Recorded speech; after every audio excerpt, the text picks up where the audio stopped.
The history of blue and green iPhone message bubbles is tied to the development of iMessage, Apple's proprietary messaging service. It was introduced with iOS 5 in 2011, offering iPhone users a seamless and free way to send text messages, photos, videos, and more. The color difference of message bubbles was a visual cue to distinguish between iMessages, which are sent over the internet, and traditional SMS messages, which use a cellular network. And while this divide may not seem very significant, animosity for green bubbles quickly grew. Messaging an Android device meant consuming precious monthly data, which was usually limited back in 2011. Green conversations were also crippled by low-resolution photos and video, no typing indicators, and group messages reverting to green SMS bubbles, even if just one Android user joined the conversation. Then the popularity of FaceTime drove a wedge even further between blue and green bubbles, since the video calling feature only worked between Apple devices.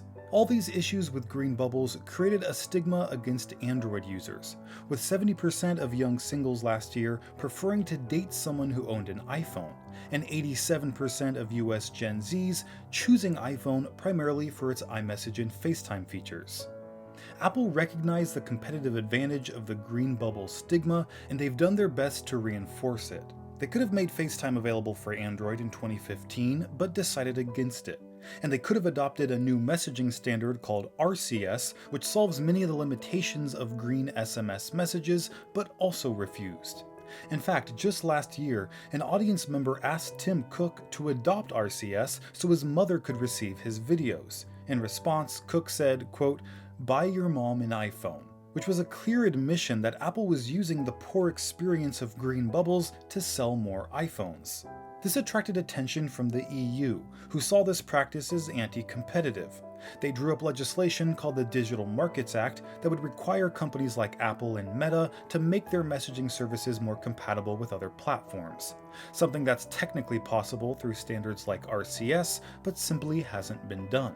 The EU already forced Apple to ditch their proprietary Lightning connector on iPhone 15 and adopt the industry standard USB-C port, so it's likely they would have been successful in opening up iMessage as well.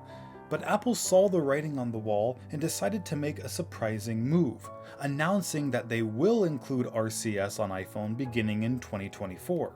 That means many of the features previously exclusive to blue messages will be available to green too, like high-resolution photos and video, full-featured group messaging, typing indicators, read receipts, location sharing, and more. So while the messaging experience between iPhone and Android users will improve significantly, their conversations will still be green, and the stigma may take many years to fade. This is Greg with Apple Explained, and if you want to learn how I make videos like these, let me know by tapping the link in the comments.